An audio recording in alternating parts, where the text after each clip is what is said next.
Rendre grâce à Dieu ensemble. Notre Dieu, merci. Tu es bon, tu es merveilleux, tu es puissant. C'est devant toi que tout genou fléchit et toute langue confesse. S'il te plaît, Seigneur, viens prendre le contrôle encore de ma personne et de ce moment. Rends-toi gloire. Seigneur, je sais que tu es là pour chercher ce qui était perdu ou celui ou celle qui est perdu. Ce soir, c'est toi seul qui sais. Et toi seul qui peux trouver par ton Saint-Esprit. C'est pourquoi nous te disons merci et gloire à ton nom. Merci Seigneur, au nom de Jésus. Amen. Donc, c'est pour, je ne sais pas combien de fois partager, raconter mon témoignage. C'est vraiment ce que j'ai vécu, que je vais vous raconter. J'ai 60 ans, 21 avril 53, je suis né. J'ai 6 enfants. Mon épouse s'appelle Maïmouna. J'habite la Côte d'Ivoire. Je suis ivoirien, mais qui voit clair.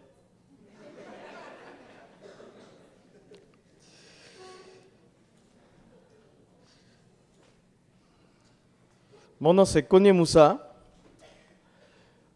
Mon grand-père avait 40 enfants. Et il était imam. Je ne l'ai pas vu.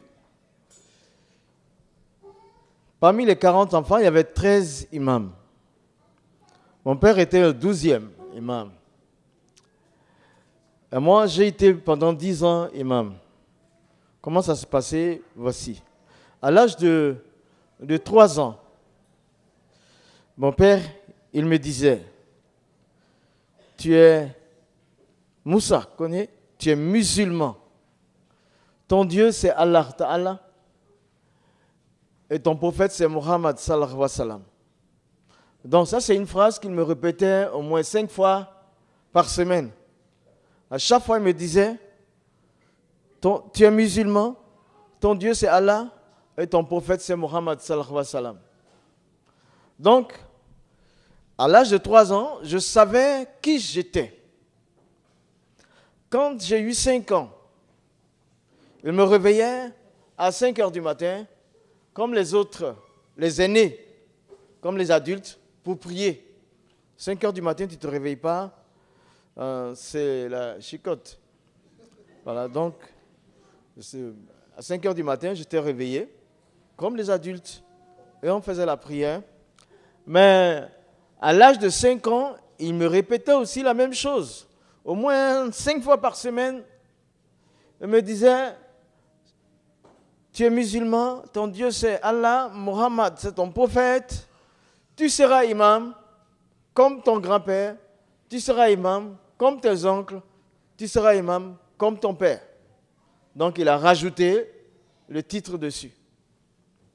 Donc à 5 ans, je savais qui j'étais et qui je devais devenir.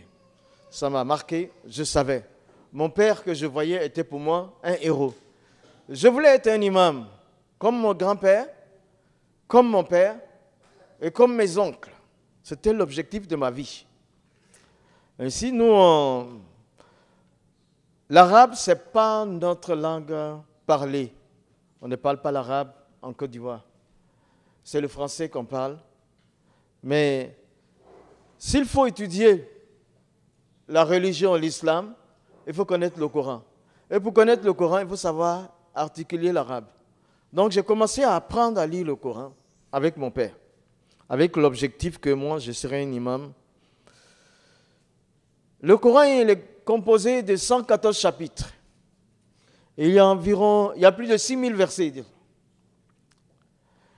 Et donc, pendant 5 ans, j'ai appris à tout lire. Tous les 114 chapitres, c'est ce qu'on dit, il a descendu, il a fini le Coran. Bon, on a tout terminé. Mais j'avais terminé le livre, les 114 chapitres, sans comprendre le sens.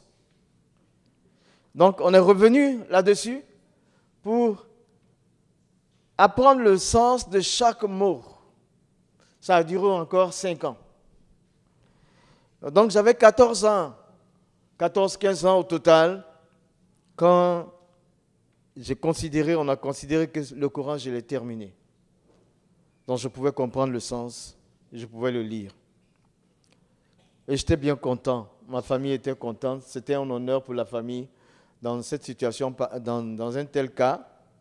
Donc on organise une cérémonie, il y a des maîtres coraniques qui sont assis avec le Coran ouvert devant eux. Et moi je dois réciter par cœur 6000 et quelques versets. Il faut réciter, il faut bien. Alors c'était dur, mais j'aimais l'islam. J'aimais mon père. J'aimais le sacerdoce d'imam. Je voulais garder la ligne des imams dans la famille. Et mon père était un héros pour moi. Je voulais lui ressembler en toutes choses. Donc j'ai récité 6000 et quelques versets par cœur. Des fois, quand il est l'heure d'aller prier, je commence à 6 heures du matin. On a fini vers tard dans l'après-midi. Quand il est l'heure d'aller prier, on arrête. Je vais prier, mais il faut se souvenir de là où tu as arrêté pour recommencer. C'était bon. Mon père était honoré. J'étais content. Et puis ça va, on m'avait félicité. Parce que mes 2 aînés, en fait, mon père a eu 3 enfants. Il y a une qui est née en 47, c'est la première Amina. Après, c'est Mohamed qui est né en 50, moi je suis né en 53. Les 2 autres étaient à l'école française. Et moi, il a dit, tu n'iras pas à l'école française, tu vas faire le Coran avec moi. Mais il avait voulu, il y a eu une dispute, une discussion dans la famille. Et ils ont dit, mais à ce temps-là, dans ces années-là, il faut pouvoir parler le français, il faut lire le français pour pouvoir se débrouiller dans la vie. Donc, ça a poussé mon père à m'envoyer à l'école française. Mais ça a duré 3 semaines. Après 3 semaines, bon, je ne pouvais plus. Et ce qui s'est passé, c'est que j'avais des affections dans les yeux, ça n'allait pas, j'avais mal. Une fois que j'étais à l'école française, j'étais devenu aveugle. On m'a sorti, il y a eu des opérations, et puis après, ça allait. C'est à partir du moment où ça allait que je suis resté là, maintenant à apprendre que le Coran. Personne ne pouvait me dire, va à l'école française encore. Et j'étais content d'apprendre le Coran. Ça, j'aimais bien. Mais un jour, pendant qu'on lisait le Coran, j'ai posé une question. On faisait le tafsir, l'exégèse. On travaille dans les commentaires. Je demande à mon père 3 fois, je lui pose la question. Si aujourd'hui, pendant que nous sommes en train de lire le Coran, et si la mort vient, est-ce qu'on va aller au paradis? C'était ça qui m'intéressait. Je lui ai posé une fois la question. 3e fois, il m'a répondu.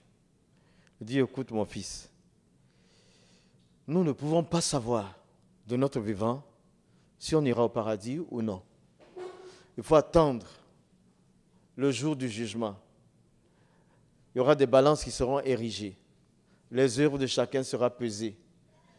Si nous avons plus de bonnes actions que de péchés, nous irons au paradis.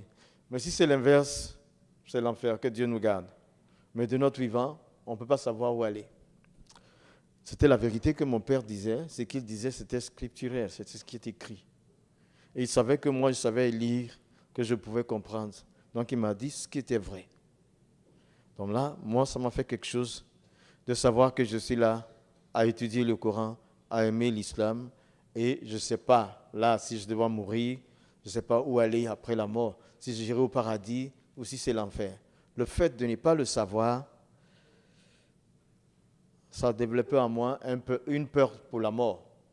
Parce qu'en fait, entre le paradis, l'enfer et l'être humain, il y a un canal, c'est la mort. Après la mort, on voit soit au paradis, soit en enfer. Donc comme c'est la mort qui est le canal, et que moi je ne savais pas où aller après la mort, j'avais peur donc de mourir, quoi. J'avais peur de mourir, parce que je ne sais pas où aller après la mort. Je crois que tu es là cet après-midi. Si tu ne sais pas quelle est ta destinée céleste, c'est-à-dire où tu vas passer l'éternité, l'enfer ou le paradis, si tu ne sais pas, si tu as des doutes dessus, il est mieux que tu règles ça ce soir. Parce qu'il y a un rendez-vous qu'on ne loupe pas. Le rendez-vous de la mort, on ne peut pas le louper. Est-ce que tu sais où tu vas aller après la mort? Donc j'avais ça en tête, j'avais ça. Et quand je dormais la nuit, Je me réveillais en sursaut et puis je regardais autour de moi. Des fois, quand je vois les murs de la maison, je dis, Dieu merci que je sois encore sur terre. Sinon, quelle serait ma destinée céleste? J'avais de l'angoisse par rapport à la mort. J'avais la peur du lendemain. Je n'étais pas libre. Je n'étais pas innocent parce que le Coran m'avait montré à quoi ressemblait le paradis, m'avait montré à quoi ressemblait l'enfer. Mais des deux, je préférais de loin le paradis. Mais comment y arriver? Est-ce que je vais arriver? Je ne sais pas. C'est comme ça. Donc j'avais 14-15 ans. J'étais malade de peur. Donc je n'ai pas connu une croissance, une jeunesse, une enfance un peu dynamique comme ça. C'est une enfance teintée d'angoisse. Puis, mes parents n'étaient pas riches. Les deux aînés n'étaient plus en famille. Moi, j'étais avec les parents. Donc, soit à la mosquée, soit faire des travaux un peu pour aider la famille. C'est ainsi qu'à un moment donné, je me retrouve à chercher des contrats à l'embarquement d'une plateforme. Les plateformes, c'est les navires qui forent le pétrole, qui forent les puits pour le pétrole, pour l'exploitation du pétrole. Cherchant du travail un peu, pour aider la famille, je suis arrivé là. Pendant 6 mois, je répondais à l'embarquement si quelqu'un manquait. Le 6e mois, il y avait quelqu'un qui n'avait pas répondu à l'appel. Donc, on m'a pris, j'étais jeune. On m'a dit, mon petit, on va t'essayer aujourd'hui. C'était pour 2 semaines sur la plateforme. Je suis resté 7 années. Il y avait les choses un peu... Parce que j'aimais le travail, j'aimais travailler. Donc, je me suis adapté à tous les postes. Si bien que quand mon remplaçant, après les 2 semaines, le remplaçant devait venir, les Américains, ils ont dit non, ce jeune-là, il travaille mieux que celui qui l'a remplacé. Donc lui, il a perdu son poste. Mais il allait se passer quelque chose sur ces navires-là. On a fini le contrat de Côte d'Ivoire. On était dans le golfe du Mexique. Je me suis retrouvé, il y a 200 membres d'équipage. Je me suis retrouvé seul noir, seul africain, entre les 200 personnes. Tous étaient des anglophones, britanniques, américains, irlandais, même philippiens, tout ça. On était là. Alors, je n'avais jamais parlé l'anglais, mais en moins de 10 jours, j'ai appris à parler l'anglais parce que même un outil, on va te le dire en anglais. Je ne sais pas comment Dieu fait les choses, mais... Alors, le commandant de bord, je crois, il s'appelle, je me souviens, c'est M. Wilford. Wilford, c'était le commandant de bord. Et un jour, il m'a vu, il me dit, mais tu t'appelles Moussa. Donc Moussa, ça veut dire que tu es un musulman. J'ai dit, oui, yes, sir. Je suis musulman. J'aimais que l'on reconnaisse ma religion.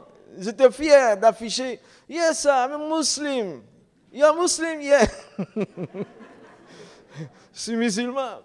Et donc, il me dit, ce soir, j'irai te voir dans ta cabine. C'est quoi? Le commandant qui vient chez moi? C'est impensable.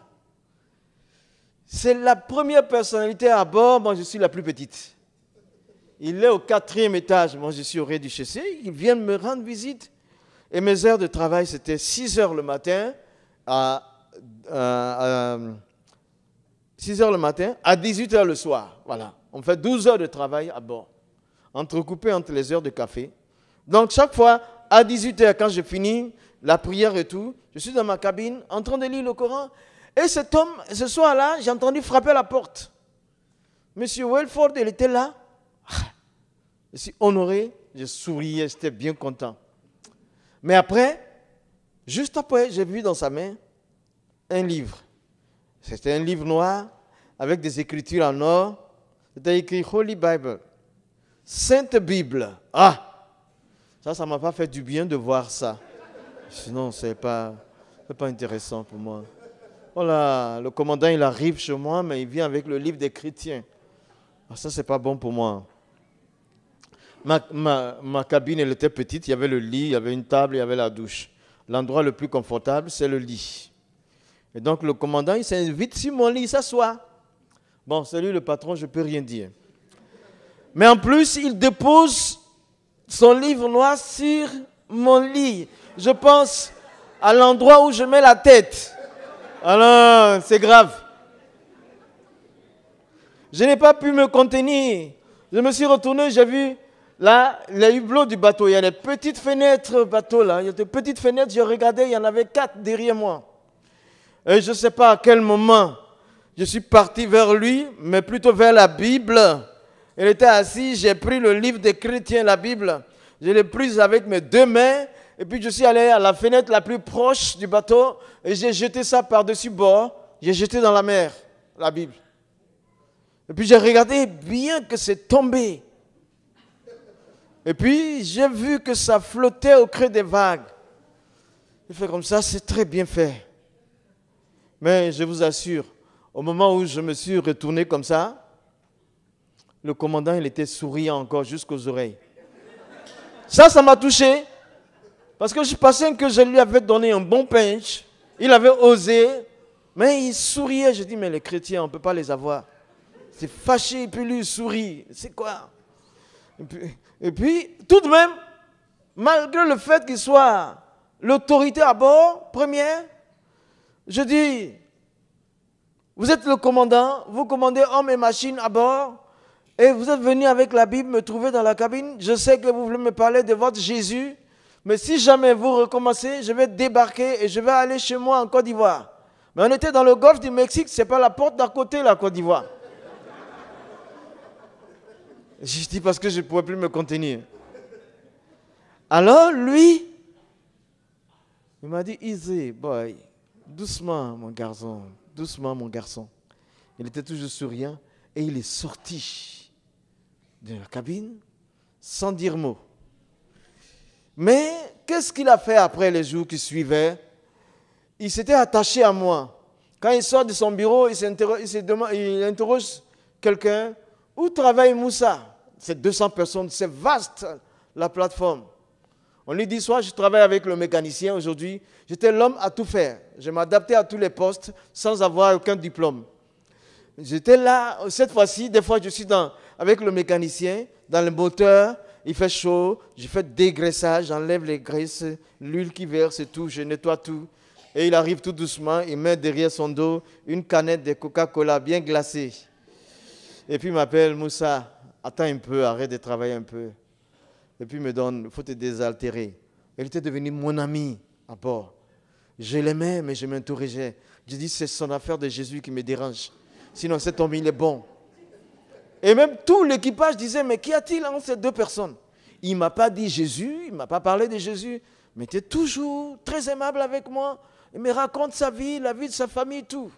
J'ai fait 4 années à travailler avec eux pour aller la première fois en vacances.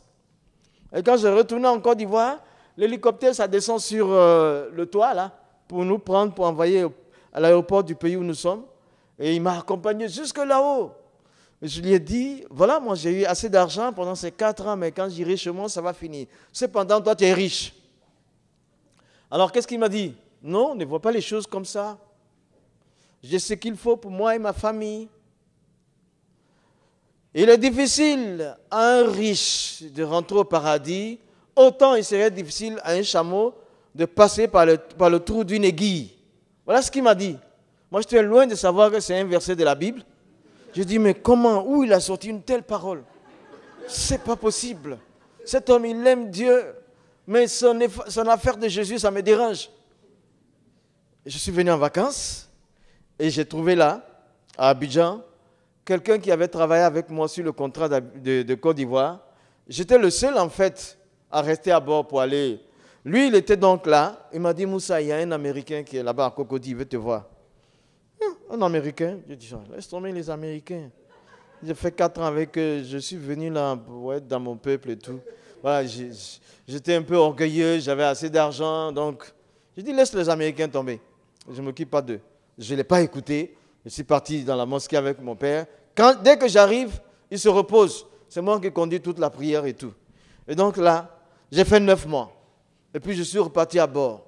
Je suis revenu pour d'autres vacances 1 an après. Mais j'ai trouvé au même endroit, le même collègue, il m'a fait la même invitation. Après 2 ans. Tu vois? La première fois, j'ai fait 9 mois, je n'ai pas voulu. Je suis parti à bord, j'ai fait 1 an, je reviens. Ça fait à peu près 2 ans. Il est là au même endroit, Moussa. Il y a un Américain qui est là-bas à Cocody, il veut te parler. Ça, c'est quoi? J'ai compris une chose. Dans la vie d'une personne, il n'y a pas de hasard. Je dis, je vais aller voir cet homme. Même le fait que nous soyons là cet après-midi, ici, toi et moi, ce n'est pas le fruit d'un hasard. C'était programmé avant la fondation du monde. Que tu serais là et que moi je serais là et que tu entendrais cette histoire. Donc fais attention, Dieu te parle. Donc je suis parti voir cet Américain, on avait à peu près le même âge. Mais il parlait l'arabe. Et à l'époque, je parlais l'arabe. On a parlé un peu l'arabe, pour moi c'est un musulman automatiquement. Et puis on a regardé le Coran ensemble. Donc je me dis, voilà un Américain qui parle arabe, qui maîtrise le Coran, ça c'est un musulman. Et puis on a parlé comme ça. On a fait 2 ou 3 heures ensemble. Et quand je partais, on s'est salué. Il m'a dit une phrase. Moussa, you know I'm saved. Moussa, tu sais, je suis sauvé. Oh, je lui ai répondu comme une boutade. Si tu es sauvé, c'est bon pour toi. Mais à peine j'ai donné mon dos, il y a une voix qui montait à mes oreilles, ça vient de mon cœur, ça monte, je ne sais pas, il y a une voix qui monte et à mon cœur et à mes oreilles. Voilà, la voix me dit, voilà un homme qui dit qu'il est sauvé. Et toi, Moussa, est-ce que tu es sauvé? Voilà un homme, un être humain comme toi qui est là, qui sait où il va aller après la mort. Il sait qu'il va au paradis. Mais et toi, Moussa, est-ce que tu sais où tu iras après la mort?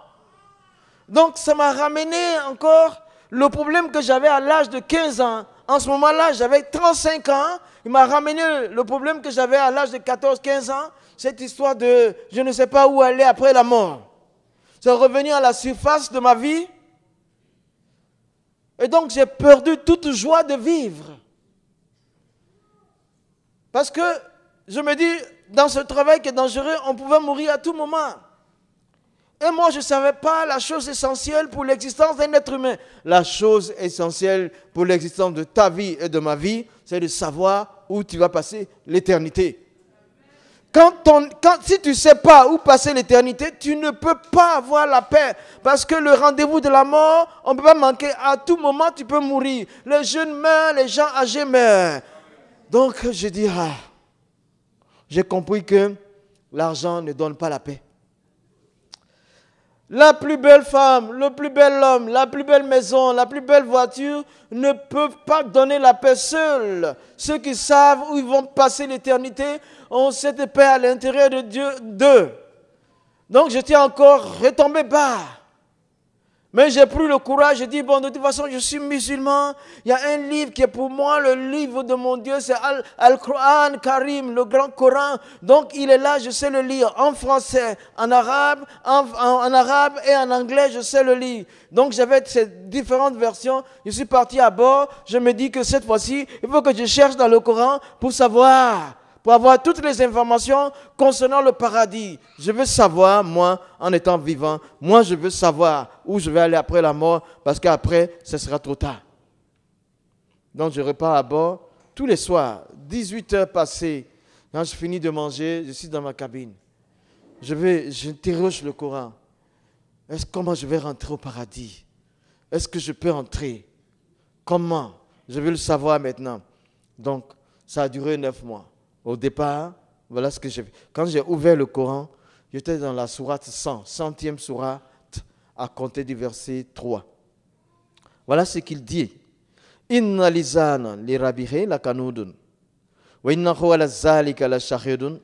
Wa innahu li hubli khair la shadidun. C'est-à-dire, inna lisana, l'homme, les êtres humains, li rabihi la kanudun, auprès de leur Seigneur, sont ingrats. C'est-à-dire, tous les êtres humains sont ingrats devant Dieu et ils sont témoins de leur ingratitude. En un mot, le Coran il dit tout homme est pécheur devant Dieu parce que l'ingratitude c'est le péché. Tout homme pêche devant Dieu et tout homme est témoin du péché qu'il commet. C'est-à-dire le Coran est en train de me dire que moi, Moussa, je suis pécheur devant Dieu parce que je sais, je suis témoin du péché que je commets et je sais que Dieu sait que je suis témoin du péché que je commets. C'était clair, en tant qu'être humain, le Coran dit je suis pécheur. Et là, ça veut dire quoi? Moi, j'ai pensé là. J'ai dit, mais je n'ai pas demandé à exister. Ce n'est pas moi qui me suis fabriqué. Mais voilà, le Coran dit je suis pécheur. Mais le problème, c'est qu'en tant que pécheur, moi, je veux aller au paradis. Je suis déjà pécheur, mais c'est le paradis qui m'intéresse. Qu'est-ce que le Coran peut faire pour moi? C'était ça mon problème. La sourate voisine, c'est la sourate 101. À partir du verset 3, il dit فَأَمَّا سَاكُلَتِ مَوَازِينُهُ فَهُوَ فِي عِيشَةٍ رَاضِيَةٍ وَأَمَّا مَنْ كَفَّتِ مَوَازِينُهُ فَأُمُّهُ خَاوِيَةٌ وَمَا أَدْرَاكَ مَا هِيَ نَارٌ حَامِيَةٌ. Il dit, si tes bonnes œuvres surpassent le péché, tu iras au paradis. Mais si c'est l'inverse, tu iras nar hamiyat, c'est le feu ardent. Tu iras dans le feu ardent. Alors je me suis posé une question. Je dis, le Coran me dit, je suis pécheur, c'est bon. Et puis 101e sourate, il me dit, je dois avoir plus de bonnes actions que de péchés. Et je m'interroge, comment un pécheur peut-il avoir plus de bonnes actions que de péchés? Et puis là, j'avais 35 ans, je ne connaissais pas le nombre de mes actions, ni bonnes ni mauvaises. Je n'avais aucune comptabilité de ça. Donc ça veut dire que logiquement, je ne peux pas savoir où aller après la mort. Ça avait duré 3 mois. J'ai cherché dans le Coran pendant 3 mois. Je n'ai pas trouvé un seul verset qui me donne l'assurance de mon vivant que je peux rentrer au paradis. Il y a 113 fois, sur les 114 chapitres, il est écrit Bismillah Rahman Rahim. C'est-à-dire, Allah, le Dieu du Coran, il est compatissant et miséricordieux. Ça veut dire qu'il pardonne. Il pardonne, mais tout être humain doit faire face à la balance pour décider de sa fin. Donc j'ai fermé le Coran 3 mois durant, dans tout le Coran. Je n'ai pas l'assurance de mon salut. Et donc, qu'est-ce que j'ai fait? Je pleurais souvent. Je pleurais. Et mes lunettes, mes larmes coulent à travers mes lunettes, ça tombe sur le Coran. Je ne suis pas sauvé. Et au bout de 3 mois, je pesais 80 kilos à l'âge de 35 ans. Parce que tu sais, quand tu fais ce type de travail-là, il faut bien manger, parce que c'est un travail de nerfs et de muscles. C'est comme le travail de mine. Donc si tu ne manges pas, les responsables de la navigation, les Américains, ils disent, mais tu as un problème, c'est pourquoi tu ne manges pas. Sinon, tu dépenses ton énergie en travaillant. Tu travailles 12 heures par jour, pourquoi tu ne vas pas manger? J'étais donc costaud. 80 kilos, en 3 ans, j'ai perdu du poids jusqu'à 60 kilos. J'ai perdu 20 kilos. Pourquoi? Parce que j'avais un problème avec Dieu. Et ils me disaient à bord, les collègues, Moussa, quel problème? Qu'est-ce que tu as? Tu ne peux pas dire à un marin que j'ai un problème avec Dieu. Il ne croit pas en Dieu. Son Dieu, c'est le sexe opposé, c'est la drogue. Tout ça, dans ma cabine, ils s'asseyaient, souvent ils viennent me rendre visite, ils s'injectent, ou bien ils prennent la blanche, ils mettent dans leur narine. Tout ça, ben moi, en tant que musulman, je n'y touchais pas. Ça m'a aidé. Et puis un soir, je suis revenu, il y avait cette voix qui parlait dans mon cœur. Prends ton Coran, cherche des informations concernant la Bible dans le Coran. Ah. Alors je prends mon Coran, j'ouvre. 4e sourate. 2e sourate, ouais, c'est 2e sourate, 135. 135, 2e sourate. Il dit, Kullu amana billah wa ma unzila ilayna wa ma unzila ala Ibrahim wa Ismaila wa Ishaqa wa Yankuba wa Lasibati wa ma utiya Musa wa ma utiya Isa wa ma utiya nabiyun la nufariqu bayna ahad minhum wa nahnu lahu muslimun. Il dit Kullu, dites, nous croyons en Dieu, à ce qu'il a donné à Abraham, à Ismaël, à Isaac et aux 12 tribus, et nous croyons au livre qu'il a donné à Moïse, et nous croyons au livre qu'il a donné à Jésus. Nous nous soumettons à ces livres. Nous croyons aussi au livre qu'il a envoyé à ses prophètes. Nous nous soumettons à ces livres. Donc la 2e sourate, 135, me dit de croire au livre que Dieu a donné à Moïse, de croire au livre que Dieu a donné à Jésus, et de croire au livre que Dieu a donné à ses prophètes.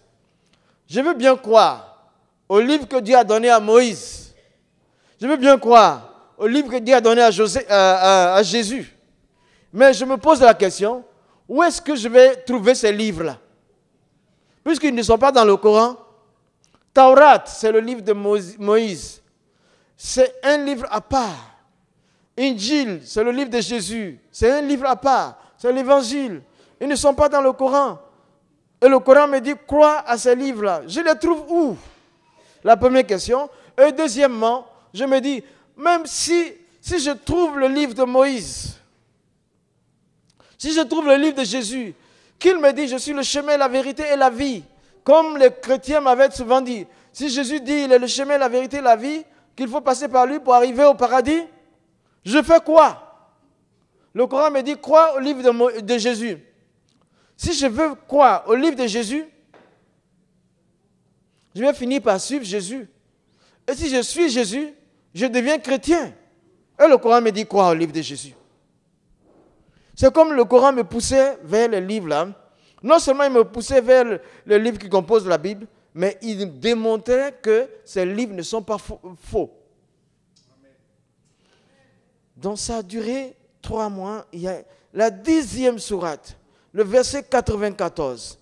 Il dit, فَإِن كُنْتَ فِي شَاكٍ مِمَّا أَنزَلْنَا إِلَيْكَ فَاسْأَلِ الَّذِينَ يَقْرَؤُونَ الْكِتَابَ مِنْ قَبْلِكَ لَقَدْ جَاءَكُمُ الْحَقُّ مِنْ رَبِّكَ فَلَا تَكُونَنَّ مِنَ الْمُمْتَرِينَ فَإِن كُنْتَ فِي شَاكٍ, il dit, si tu es dans le doute concernant ce que je t'ai fait descendre, فَاسْأَلِ الَّذِينَ, va demander à يَقْرَؤُونَ الْكِتَابَ, à ceux qui ont reçu les livres, مِنْ قَبْلِكَ, qui sont descendus avant toi. Il y a un dialogue entre Allah, le Dieu du Coran, et son prophète. Et il dit à son prophète, va demander à ceux qui ont reçu les livres qui sont venus avant toi.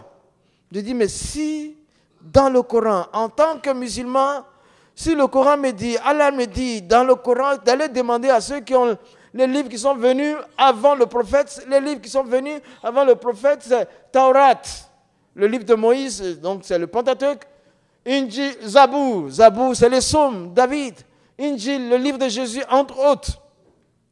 Et donc ces livres-là sont dans la Bible. C'est parce que ces livres ne sont pas faux que le Dieu du Coran, il dit à son prophète, vas-y, va demander à ceux qui les lisent. C'était pour moi un témoignage à l'époque que le livre de Moïse, le livre de Jésus, sont des livres qui sont vrais. C'est resté, ça fait pendant aussi 3 autres mois, complétant à 6 mois. Au bout de 6 mois, j'ai trouvé que je n'ai pas de salut vraiment dans le Coran. Il n'y a aucun verset qui puisse me le dire étant vivant. Deuxièmement, j'ai trouvé que le Coran lui-même témoigne de la vérité de la Bible.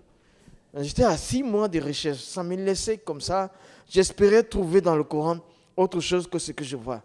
Mais je travaillais toujours à bord, on travaille de ce côté, on dort de l'autre côté. Et tous les soirs, je viens là, je suis assis. La voix qui me dit encore, prends ton Coran. Cette fois-ci, cherche des informations concernant Jésus dans le Coran. Parce que Jésus est un problème entre le Coran et la Bible. Donc là, personne n'est avec moi. Mais si tu es seul, que tu cherches Dieu, tu vas le trouver. C'était simple. J'avais soif du paradis. J'avais soif de Dieu. Je cherchais comme je pouvais. Et il y a une voix qui me dit, prends, cherche des informations, prends le Coran. C'était mon seul livre que je connaissais. Donc il dit, prends le Coran, cherche des informations concernant Jésus. Première des choses que je vois, il dit, Isa ibn Maryam, Jésus, le fils de Marie. Je dis, mais comment? Jésus est le fils de Marie. D'accord, il est le fils d'une femme. Mais qui est son père? Il n'y a pas de réponse. Chaque garçon, chaque enfant est nommé après son père. Pourquoi Jésus, on dit Isa ibn Maryam, Jésus le fils de Marie? Je dis, mais pourquoi le Coran ne dit pas qui est son père? C'est lui seul dans le Coran qui n'est pas de père qui soit cité. Le Coran dit seulement dans la 19e sourate, au verset 16 et suivant, il dit, nous avons envoyé notre esprit qui a pris une forme humaine devant Mariam. Marie donc, et nous lui avons dit, je suis l'envoyé de ton Seigneur chargé de te donner un enfant saint. Et elle a conçu, et c'était Jésus. Et en plus, quand ils ont dit un enfant saint, les commentateurs ont mis en bas un enfant sans péché. Non seulement il n'a pas de père, il est conçu par l'Esprit de Dieu dans le Coran, et en plus, dans sa naissance, on déclare qu'il est sans péché. Et c'est lui seul que j'ai trouvé en tant que prophète dans le Coran qui n'a pas de péché. Tous les autres prophètes dans le Coran avaient péché. Attends, dans mon petit fascicule là, j'ai mis, tu vois, il y a le péché de Moïse. Le péché de Moïse, dans la sourate 28, au verset 15 et 16. Adam, son péché, dans la deuxième sourate, verset 36. Jonas, son péché, dans la sourate 37, au verset 142. Et le prophète de l'islam, dans la sourate 40, au premier verset, il est écrit: Ô Mohammed, les promesses de Dieu sont la vérité, demande le pardon de tes péchés. Il dit, et nous te l'accorderons. Et encore dans la sourate 47, le Coran dit, 47 verset 19, il dit de demander, il y a le péché du prophète de l'islam, il demandait le pardon pour ses péchés. Même 48e sourate verset 1. Encore. Mais par contre, Jésus, il n'y a aucun péché le concernant. Chaque fois qu'on le voit, il fait descendre la nourriture du ciel, il donne à manger, il guérit les malades, il ouvre les yeux aux aveugles, il ressuscite les morts. Il n'y a aucun péché le concernant d'un enfant saint sans péché. Ça m'avait impressionné par rapport à Jésus. Et dans la sourate 4, au verset 171, les titres de Jésus sont là. On dit encore Al-Masih, Jésus est le Messie. Lui seul est le Messie dans le Coran. Personne. Ensuite, dans la même sourate 4, 171, il est Kalimatullah, la parole de Dieu. Jésus seul est la parole de Dieu dans le Coran. On ne sait pas. Dans la sourate 3, verset 45, il est dit que Jésus est honoré sur terre et dans les cieux. C'est l'un des proches de Dieu parce qu'il est la parole de Dieu. Donc, quand j'ai vu ça concernant les titres de Jésus, impressionnant, on dit encore, il est Ruh l'Arb, il est l'Esprit de Dieu. Donc là, ce soir-là, je suis resté comme pétrifié par rapport à Jésus. Je venais de découvrir quelqu'un qui n'est pas trop... C'est un prophète dans le Coran comme les autres, mais a des singularités. Il est distinct par rapport aux autres. Et quand on prêchait dans la mosquée, on n'ose pas trop prêcher de Jésus. J'ai fermé le Coran doucement. J'ai dit attention avec Jésus. Parce que si tu vas le rencontrer ici sur terre, ou bien là-bas tu le rencontreras, parce qu'il est la parole de Dieu.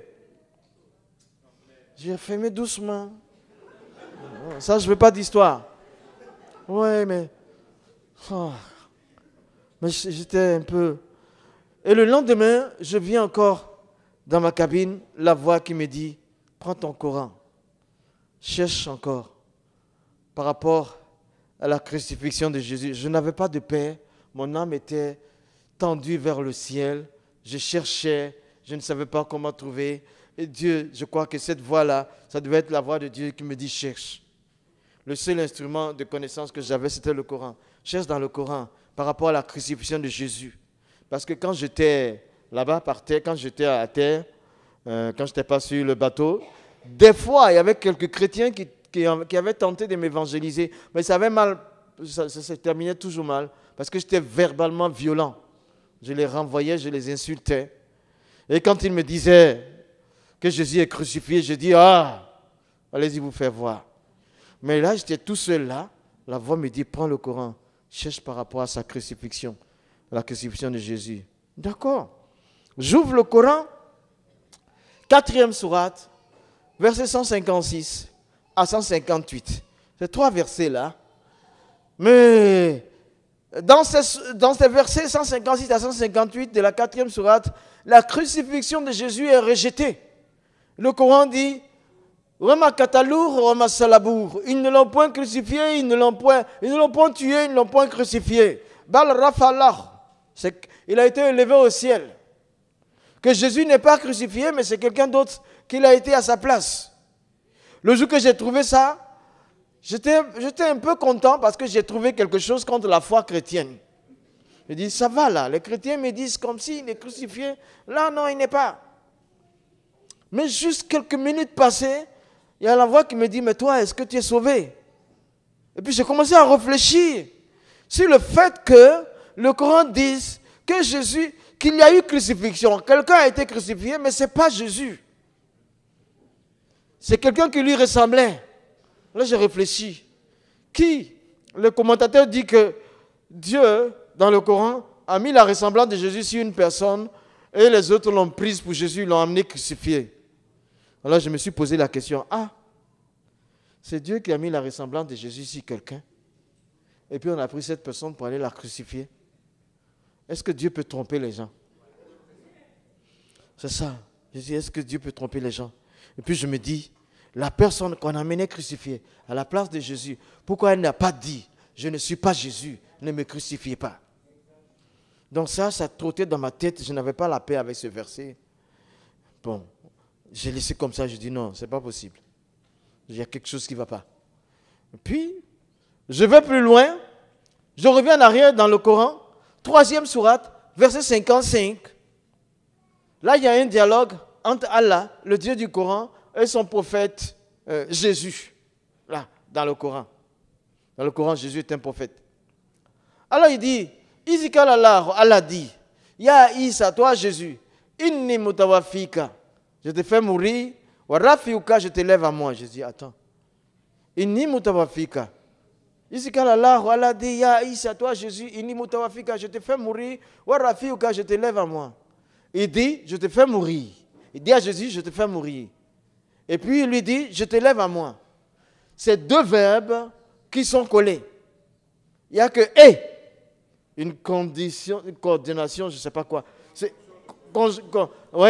conjonction de coordination. Ça, c'est le français. Donc, c'est « e ». Inni mutawafika, je te fais mourir. Conjonction de coordination, c'est « wa ». Et « rafiuka », je t'élève. Mourir, élevé. Voilà les deux verbes. Quand un mort est élevé, c'est qu'il est ressuscité. Dans ma tête, c'était comme ça. Et je venais de découvrir quelque chose. Donc Jésus a été mis à mort et ressuscité. Ça m'a troublé un moment. Et puis je dis, mais ça c'est écrit, c'est de l'arabe. Inni mutawafika, je te fais mourir, wa rafiuka, je te lève à moi. Rafa c'est élevé. Il dit, wa rafiuka, rafiuka, ça c'est composé. Rafa c'est à l'infinitif, c'est le verbe élevé. Élevé, un mort est élevé, il est ressuscité. Jésus est mort et ressuscité. Mais maintenant, la prochaine question qui est dans ma tête, comment est-il mort? C'était tout le problème pour moi. Je vous dis, une chose, on peut vous tromper sur toute chose. Tout, on peut vous tromper. Même vous donner un chèque qui n'a pas de provision, peut-être ça vous est déjà arrivé. Que quelqu'un vous donne un chèque et puis vous allez à la banque, on dit qu'il n'a rien comme si son compte. On peut vous tromper. Un frère peut tromper un frère. Une sœur peut tromper une sœur. Je vais dire physiquement. Un homme peut tromper quelqu'un d'autre. Même ton père peut te tromper. Ton fils peut te tromper. Mais une chose pour laquelle il ne faut pas qu'on te trompe, sur le salut de ton âme. Demain, ton âme va rester où? Il ne faut pas qu'on te trompe dessus. Tu dois tout voir, tout savoir. C'est pourquoi moi, je voulais tout savoir. Je dis, mais Jésus est mort et ressuscité, d'accord, dans le Coran. Mais maintenant, comment est-il mort? C'était la question qui a tourné dans ma tête pendant une nuit. Le lendemain, je dis, c'est pas compliqué. Le verbe là, c'est un verbe arabe. C'est le verbe tawafa qui a été mis là-bas, mis à mort. Donc, le verbe tawafa, je vais faire des recherches avec. Et l'arabe, c'est comme l'hébreu. C'est riche comme l'hébreu et plus riche que le français. Alors, je prends tawafa. Après mes recherches, je trouve que ce verbe-là décrit une mort violente. Quand quelqu'un violemment a été mis à mort, quand quelqu'un est mort suite à une violence, on peut écrire, il est mort, mais on va mettre le verbe tawafa. Et la crucifixion, c'est un acte violent.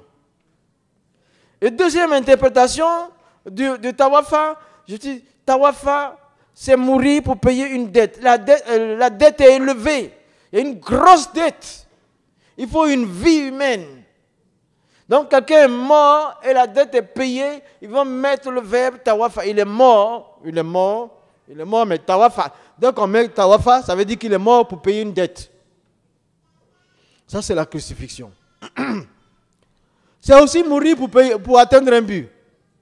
Donc quand j'ai vu tout ça, j'ai conclu que Jésus est mort, mais il est mort pour payer la dette du péché. Donc c'est la crucifixion. Ce jour-là, j'avais vu que Jésus était mort et ressuscité dans le Coran. Dans la 3e 55 et dans la 4e 156 à 158, on dit que c'est quelqu'un d'autre. Donc finalement ici, suite à la lecture de la 3e 55, j'ai arrêté de prier comme un musulman parce que je voyais qu'il se passait déjà 3 mois. 3 autres mois, ça faisait 9 mois de recherche. Premièrement, il n'y a pas de salut pour moi dans le Coran. Deuxièmement, le Coran est témoigné vérité par la Bible. Et troisièmement, Jésus au-dessus des autres prophètes par les titres. Et il est crucifié, ressuscité. Donc, quand ça s'est passé ainsi, je ne pouvais plus continuer de prier comme musulman. J'ai arrêté de prier parce que je savais que je ne suis pas sauvé et je suis crucifié. Donc, j'ai arrêté de prier comme musulman, mais je ne connaissais pas autre forme d'adoration de Dieu. Depuis ma naissance, depuis 35 ans, j'ai une manière d'adorer Dieu. Maintenant que je n'arrive pas à faire ça, je ne connais pas d'autre manière de Dieu. J'étais encore plus malheureux. Et j'ai compris que l'être humain est créé pour adorer Dieu. Ainsi, un soir, je suis venu m'asseoir. J'arrive plus à prier comme musulman. Je me suis assis là, dans ma cabine. J'ai dit, mais c'est pas compliqué. Je vais parler à Dieu directement. Ouais. Et je vais lui parler.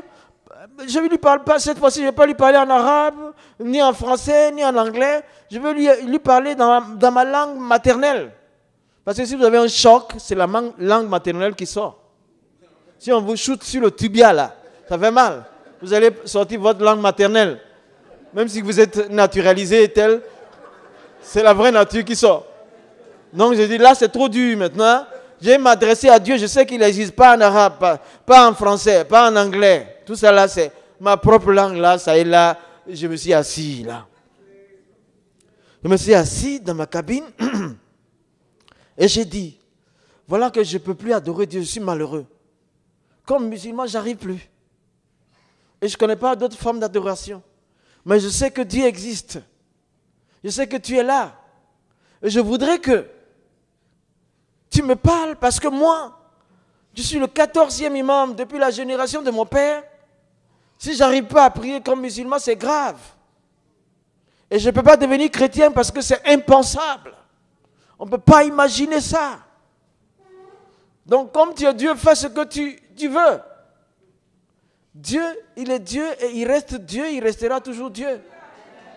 Si vous le lancez un défi, il va le relever. Il était 21h. Dans ma cabine, j'ai éteint la lumière mécanique. J'ai touché à l'interrupteur, ça s'est éteint là. Quand j'ai fini de parler comme ça avec Dieu, je vais me coucher. À peine mon doigt a touché le lit, ah, il y a une autre lumière qui était là. Non, il y a une autre lumière. Qu'est-ce que c'est? Je me souviens d'avoir bien éteint une autre lumière. Je m'assis. Et puis, le temps de revenir de cette surprise, je sens une présence physique dans la cabine. Je vois, il y a un homme qui est là. J'étais assis et il a mis la main sur mon épaule. Droite. J'avais peur. Mais je me suis dit à un moment donné, même si j'ai peur, on n'est que deux. La peur ne me servira à rien. Donc il vaut mieux faire quelque chose, être courageux. Je lève la tête, je regarde le visage. C'est un visage compatissant. Un visage d'amour. Et il me dit, Moussa, tu as entendu ce que tu devais entendre. Tu as vu ce que tu devais voir. C'est à toi de décider. Dans le Coran me disait, la personne me disait que c'était à moi de décider. Je devais décider maintenant. La décision était de mon côté. Toutes les informations recherchées étaient obtenues. La décision, elle ne prendra pas la décision à ma place. C'est moi qui dois décider. Ce soir, je peux te dire, tu es ici. Si tu veux aller au paradis, c'est toi qui dois décider. La décision t'appartient. Ce n'est pas ton père qui décidera à ta place. Ce n'est pas ta maman qui décidera à ta place. Ce n'est pas ton pasteur ou ton guide religieux qui va décider à ta place. Ce n'est pas ton époux ou ton épouse qui va décider à ta place. C'est toi qui dois décider si tu veux aller au paradis. Donc,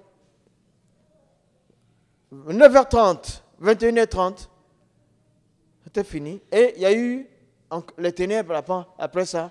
Il faisait noir de nouveau dans la cabine. J'ai rallumé et puis j'ai commencé à chercher la personne. Mais elle n'était plus là. Et même que je suis allé, j'ai ouvert ma cabine. Mon voisin d'en face, j'ai frappé à sa porte. Parce que je voulais encore entendre, voir cette personne. J'ai frappé à la porte. Il a ouvert, il était en tenue de dormir là. Et je lui ai demandé en anglais, est-ce que tu es venu dans ma cabine? Il m'a dit, ça va pas. C'était un Danois. Vous savez que les Danois, ils boivent rarement de l'eau. C'est la bière qu'ils boivent toujours. Ça va pas chez toi? Comment je suis ici? Je peux être chez toi. Je suis venu m'asseoir. La question. Mais je regarde. Tout est fermé en fait. Dans la loi de la navigation, quand le navire est sur la mer, les portes sont toujours fermées. Et tout est en fer. Comment il est rentré? Et qui est-il? Tout ça. Mais de 21h30, je suis resté assis jusqu'à 6h du matin. Je n'avais plus sommeil. Je réfléchissais. C'est à moi de décider. J'ai toutes les informations. Ok. Le matin à 6h, je vais travailler. Le soir, je reviens. Dans ma cabine, c'était un lieu de rendez-vous. Je suis là encore, je dis, hier, ça ne m'a pas suffi. Aujourd'hui, tu es Dieu, fais ce que tu veux, mais j'arrive pas. Hier, ça ne m'a pas suffi. J'arrive pas à prier musulman, toujours. Aujourd'hui, fais ce que tu veux. D'ailleurs, aujourd'hui, je ne vais pas éteindre la lumière. Je vais la laisser allumer. Je viens de loin, les amis. C'est pourquoi je suis fou de Dieu devant vous. Donc je dis, non, je ne t'étais pas. Fais ce que tu as fait hier, ce n'est pas suffisant. Je me suis assis, je parlais comme ça. Même 21h. J'ai attendu environ 20 minutes. Il n'y a rien qui s'est passé. J'attendais un signe de sa part. Il n'y a rien qui se passe. Donc, je vois le Coran sur la table. Je dis, mais alors, comme il n'y a rien qui se passe, je vais prendre le Coran, je vais lire.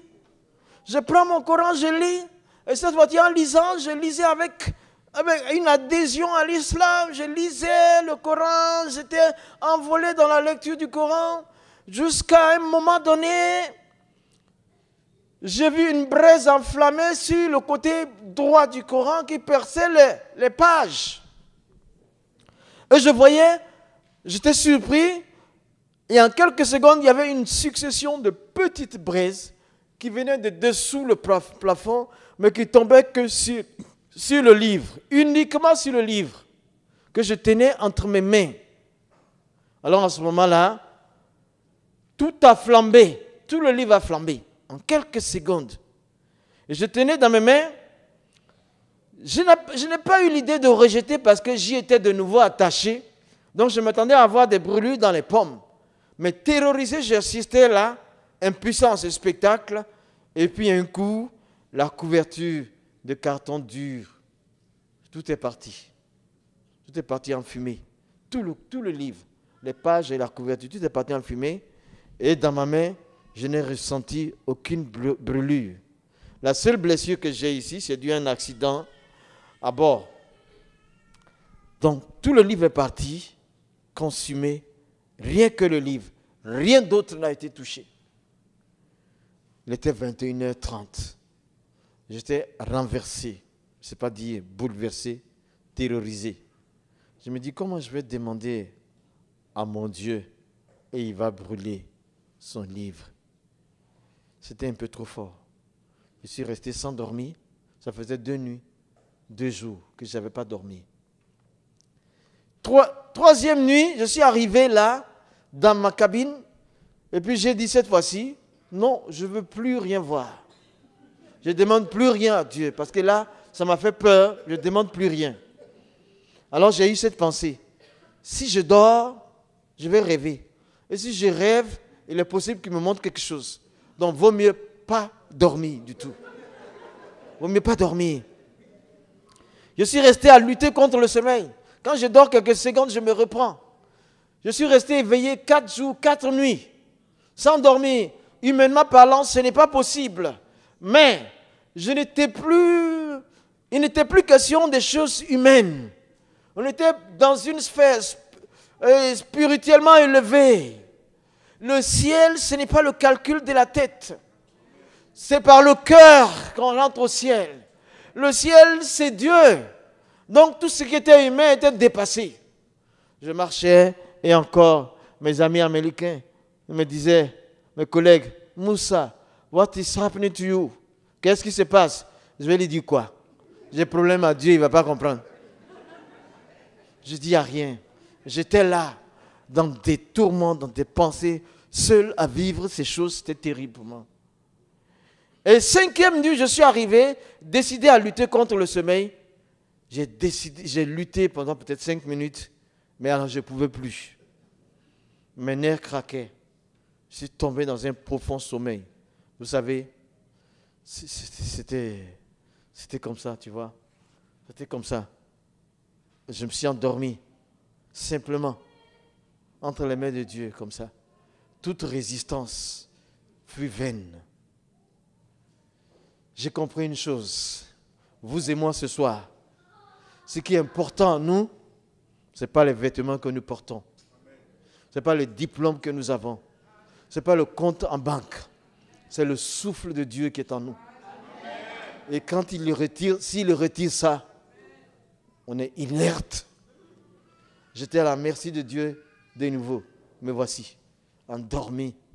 Et là, évidemment, je ne pouvais pas empêcher ce rêve-là.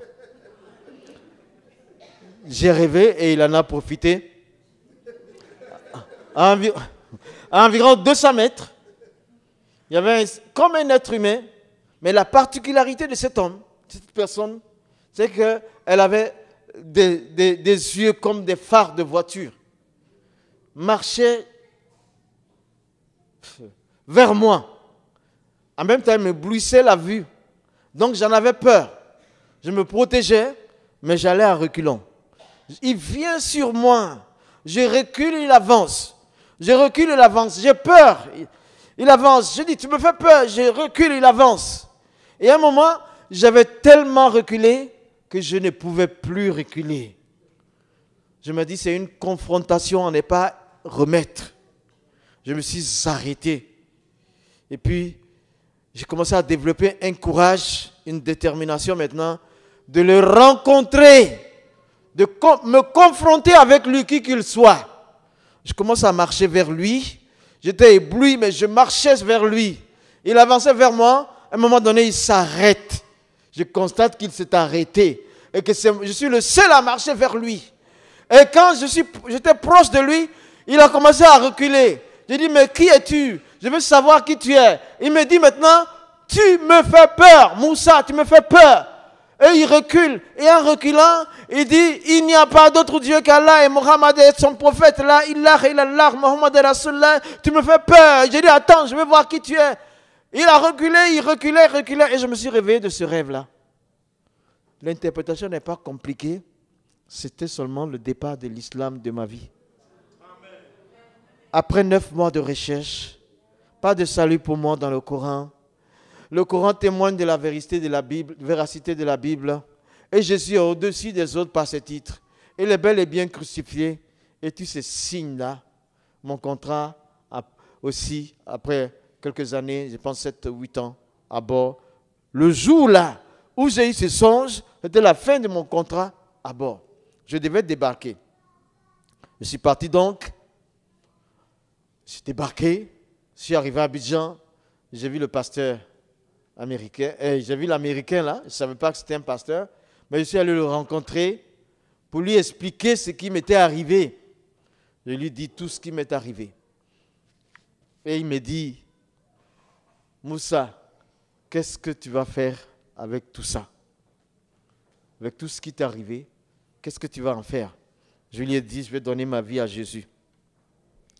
Alors ce jour-là, elle était assise face à moi, dans son petit bureau, à Cocody Danga, pour ceux qui connaissent la Côte d'Ivoire, Abidjan. Elle était assise là, c'est 25 décembre 1987.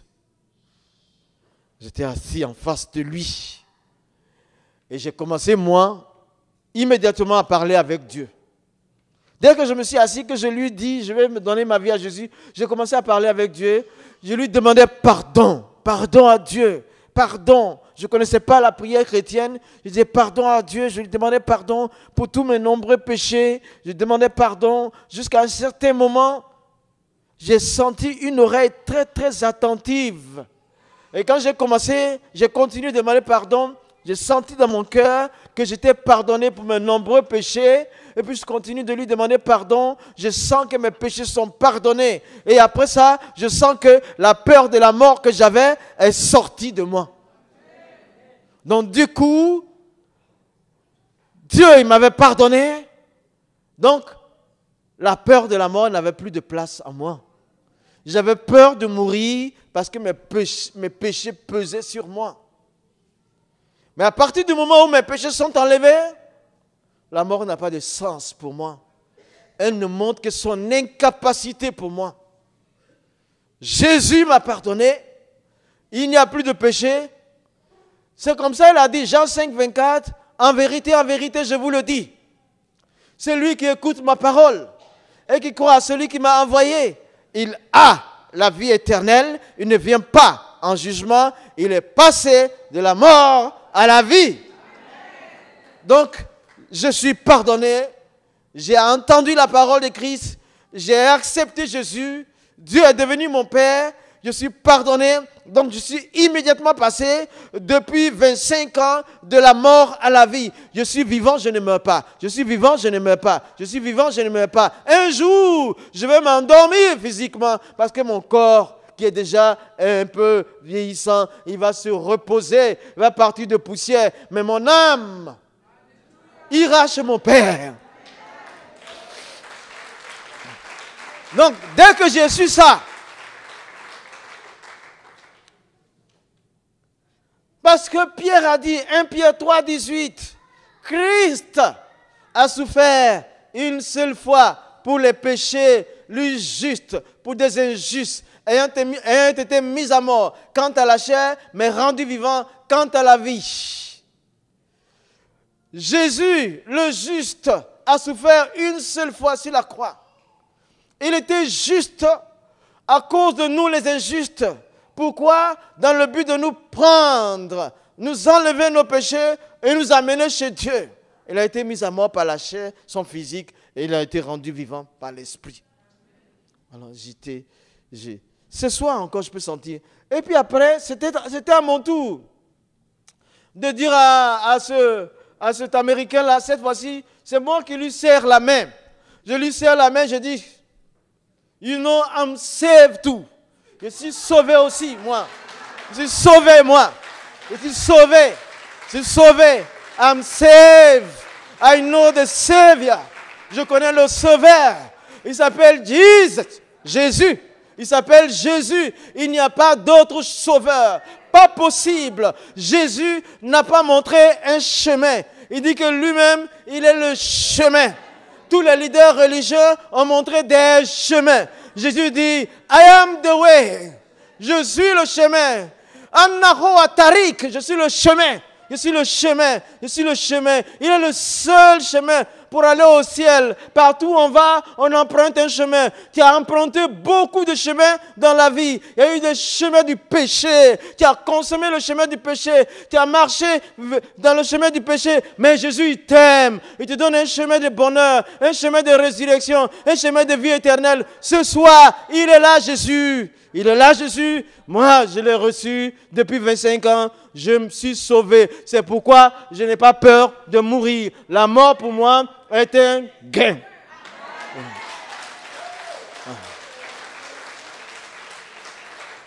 Je ne le veux pas. Mais les amis, c'est la vérité.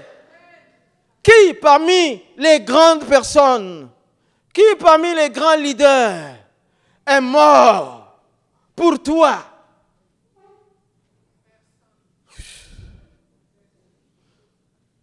C'est pas possible. Quand je dis à John, il s'appelle John, je dis, you know, I'm saved too. Je suis parti. Je suis parti chez lui, le but était accompli. À l'époque, mon aspect, vous savez, c'était l'époque où on était afro. On avait les cheveux afro comme des cases rondes. C'était comme ça. Moi, j'avais une grosse tignasse comme ça. Même quand je travaillais, un tournevis de 10 cm, je le mettais dedans. Je le mets dedans et puis je travaille, je reprends.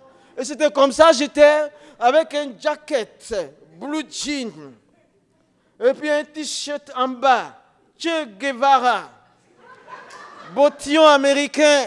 C'était mon aspect. Mais je pleurais, tout était mouillé, de larmes de joie, de larmes de paix, de larmes de réconciliation. J'étais réconcilié avec Dieu. Non, c'est fini. Et puis, je suis sorti de chez lui. Je suis arrivé devant la poste de Cocody. J'étais là, je réfléchissais à tout. Mon aspect vestimentaire, ma tignasse afro. Je me suis arrêté dans le public là. À côté, je me suis arrêté tranquillement. J'avais comme les yeux fermés. Et puis, je voyais défiler mes péchés, les yeux fermés. Ça passait. Et la voix dit, tu vois, tu étais exécrable.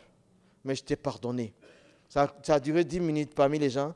Et quand j'ai ouvert mes yeux, il y avait un attroupement là. Des personnes qui se sont dit, mais ce jeune homme là, qu'est-ce qui lui arrive? Il se bloque comme ça en public.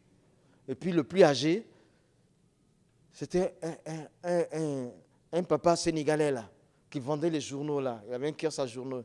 Il s'est approché vers moi et dit, petit, qu'est-ce qui se passe? Il dit, petit, il y a quoi? Je lui ai dit, c'est Jésus. Et il a dit aux autres devant moi que le jeune homme là, il devient fou. Mais c'était vrai. Il avait dit la vérité. Écoutez, j'avais 35 ans. Et c'est ce jour-là, je m'étais converti à Jésus. Et il a vu que j'étais fou. C'était une folie qui a commencé à 35 ans, mais qui dure maintenant jusqu'à 60 ans. Je suis fou. Les amis, je vous dis que je suis fou. Je suis fou, mais je suis fou de Dieu. Je suis fou de Dieu. Je suis fou de Dieu. J'aime Jésus à la folie divine. Je suis fou de Dieu. Je suis fou de Dieu. Et c'est le temps, en 2013. Il faut être fou du Dieu qui sauve pour pouvoir parler de lui. J'allais de partout. Je parlais de Jésus. J'ai vu tant de miracles dans ma vie. J'ai vu des paralytiques qui ont marché, plusieurs aveugles, un aveugle de 80 années qui a vu la vue, qui a vu clair, quelqu'un qui avait le goitre ici comme ça. Quand j'ai prié, ça a disparu. Ça a disparu. Avec Jésus, rien n'est impossible. Amen. Il faut être dans la cour des grands. La cour des grands, c'est être prince et princesse. Tu deviens le fils du roi qui gouverne la terre. Tu deviens la fille du roi. Tu rentres dans la cour des grands en acceptant Jésus. Tes péchés sont pardonnés. Tu es transformé. Le Saint-Esprit de Dieu, l'Esprit qui est en Dieu, il met en toi. Tu écrases le péché et tu marches dans la victoire. Tu marches dans la victoire. Celui qui t'attaque, s'attaque à Dieu. Aïe, merci Seigneur. Alléluia. On ne va pas trop parler. L'heure est grave. Le salut de Dieu est présent dans cette maison. Il y a un fleuve d'eau vive qui coule. L'Esprit de Dieu. Oh Seigneur, non pas moi, mais toi, viens dans cette foule. S'il y a quelqu'un qui est lié d'incertitude pour le lendemain, je t'en prie, Seigneur Jésus, viens par ton esprit. délie-le et révèle ton amour à son cœur. S'il y a quelqu'un qui n'a pas vraiment donné sa vie à toi, Jésus, tu l'aimes. Malgré tous les péchés, tu l'aimes. Malgré les avortements, malgré la débauche, malgré les vols. Le premier que tu as amené au paradis, c'était un brigand. Tu l'as aimé en tant que brigand. Il t'a choisi et tu l'as fait rentrer au paradis. Jésus, il y a ici des gens qui ont été transformés déjà, qui étaient plus que des brigands, mais il reste encore d'autres qui sont encore dans cet état d'ignorance. Mais tu veux que tout le monde parvienne à ton salut. Ce soir, notre Dieu, c'est toi qui choisis. C'est toi qui appelles. Et si tu es là ce soir, c'était solennel. On ne sait pas ce qui peut arriver demain. Donc le mieux aujourd'hui, là, pour faire la paix avec Dieu. Jésus n'est pas une religion. C'est la parole de Dieu qui est devenue un homme. C'est de lui que nous parlons. Donne-lui ta vie ce soir. On va prier. Donne-lui ta vie. Merci Seigneur, on va prier. Mon Dieu, tu es bon. Tu es merveilleux. Je te rends hommage. Gloire, honneur et puissance. Nul n'était semblable. Nul n'était semblable. Oh Dieu, s'il te plaît. Même moi, je suis ton petit serviteur. Tu es mon pasteur. Tu es le berger de nos âmes. Oh, tu as permis qu'on se retrouve là. Oh Dieu, sauve celui qui est perdu. Sauve celui qui croupit sous ses péchés. Sauve par ton amour. Sauve par ton amour. Ne détruis pas, sauve. Sauve. Ne laisse pas le diable détruire les vies. La mort frappe dans la jeunesse. La mort frappe dans la vieillesse. L'esprit de mort frappe. Mais tu es l'esprit de vie. Tu veux donner la vie. Merci Seigneur. Tu as dit, je suis venu chercher ce qui était perdu. Viens chercher toi-même.